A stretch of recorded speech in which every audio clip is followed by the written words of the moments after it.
Morning, internet. Today I just want to talk quickly about a question that comes up a lot for us. We style ourselves as specialists in Southern Tanzania, and in particular a place called Ruaha National Park. We do a lot of safaris there. That's kind of our home patch, and I've been forcing people to go there for many years now. Probably who otherwise wouldn't have. And question we get a lot, obviously, people thinking about Tanzania, looking at Tanzania, or even don't know it's in Tanzania. The gateway drug is Serengeti. Obviously, excuse me, it's just a dog lead issue. Everyone knows about Serengeti. Iconic. Everyone's got an image of that, probably even when you think about safari or you think about Africa, you've got a little flat top acacia tree in the rolling plains and a lion on top of a rock, and that is Serengeti. So we do a lot of safaris there also, and we often combine the two, which you can do. A lot of people don't know that you don't have to stick to northern or southern circuit. That's just kind of a thing that you don't need to subscribe to that. You can go wherever you want. North and south is an incredible contrast, and safari that I really enjoy doing.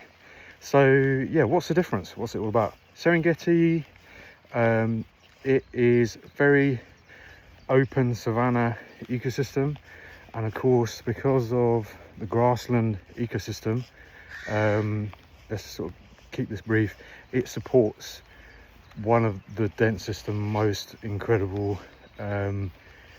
assembly of herbivores anywhere on earth, pretty much. And of course, you've got the great migration that's happening all year round, of wildebeest and zebra, some Tommy gazelles too. And then, of course, you've got a huge array of predators who are there for the party as well. So in terms of game viewing, it's difficult to beat, or impossible, basically. It is incredible game viewing, and it's very beautiful as well. So the only thing maybe nowadays to bear in mind is that it can get busy. It's a bit like, I wouldn't say quite as kind of severe as Masai Mara, but Serengeti, if you're in the wrong place, wrong time, can be busy. If you know where to go and you know what you want, you can have the whole place to yourself still. And yeah, I won't talk about all the different areas and we'll be here forever. I just want to focus on what the differences are. Of course, Serengeti, most people, 95% of people that come to Tanzania are going there. And it might be the end of their trip. They might be doing Tangier and Ngorongoro, which is what's known as the Northern Circuit. And we encourage people, if they really want to do Serengeti, we encourage them to pair it with some of the kind of lesser well-known parts of Tanzania. It might even be Western Tanzania. You can go over to Katavi and Mahali and those places from Serengeti actually these days. And in Southern Tanzania, what's known as the Southern Circuit, we have Nyerere National Park, formerly Selous, and Ruaha. That's, a lot of people who come to the south, they do it that way, coming in from Dar es Salaam.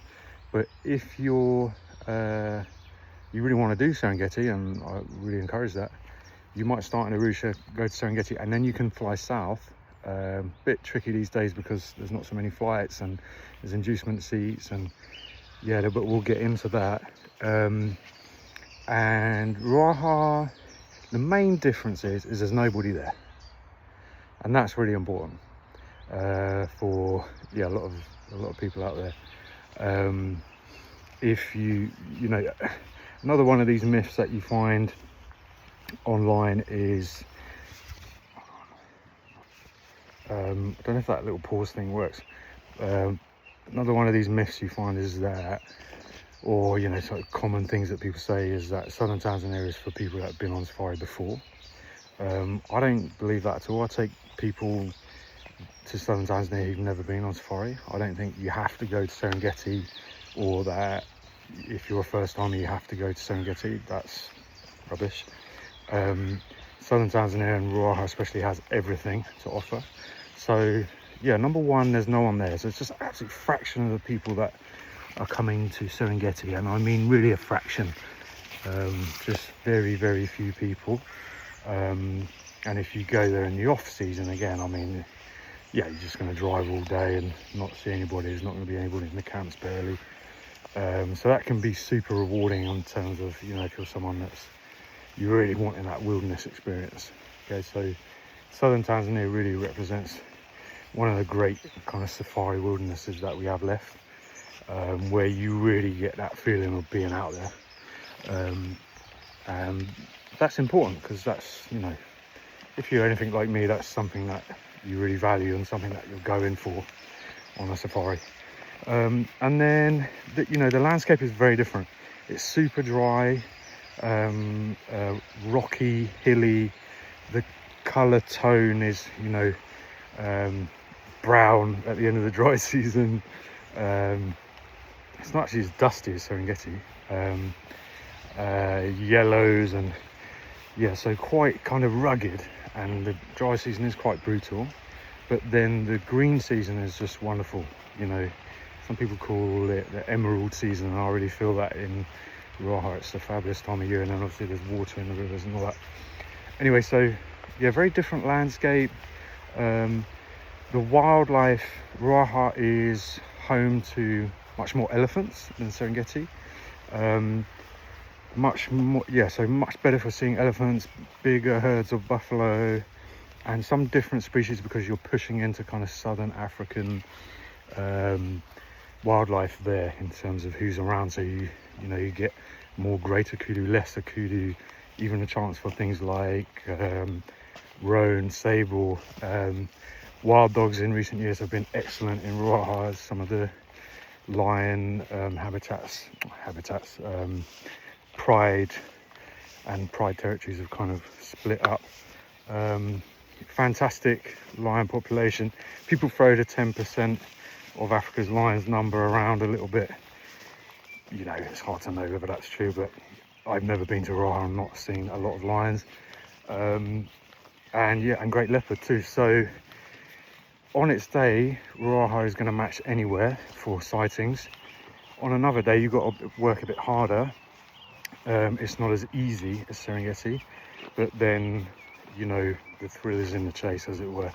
So it really appeals, yeah, to people maybe who enjoy that, and not necessarily kind of, it's not a Ferrari style for you know, style of trip. You do need to work with guides, and as a lot of these places, the really good experienced guides are almost attracted to places like Ruaha in the camps, because they want to work somewhere that's really intimate, and you really need to know all the little corners and the individuals and where to go, all this kind of stuff. So if you want to experience guiding at its best, it's also a really great place to be. Yeah, because all the camps have excellent guides. Yeah, so very, very nice to pair with Serengeti, or Ruaha, you can commonly do it with Nyeri National Park, or you can do it on its own, and you can do multiple camps in Ruaha. We've done safaris there that are 2-3 camps, 10+ days.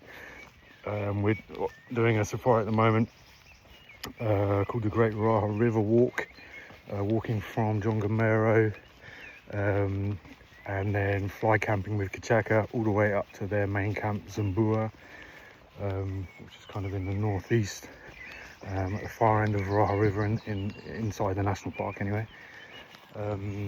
Yeah, so there's so many options, and yeah, incredible independent family-owned camps like Kuka, and just really that kind of old traditional safari feel that unfortunately has been lost in a lot of places. I'm not saying it's been lost everywhere, but you know, it's a different feel. Yeah, and one, yeah, definitely for people that have been around, you can really appreciate it, but also for yeah, if you've never been to Africa, I mean, it's got everything that you need. And I wouldn't believe the stuff that you can read, yeah, like I said, about, you know, you must go here, you must go there. I'll be very suspicious of that. And also, it's going to lead you into probably making some mistakes in terms of where you go in Serengeti and what time of the year as well. And you need to be careful with that. So Serengeti and Ruaha, very, very different, but very rewarding to do them in the same safari or treat them as completely separate entities. But yeah, with all things, it pays to, yeah, work with some people who know these places and can give you what you want. But yeah, Ruaha National Park is the nuts.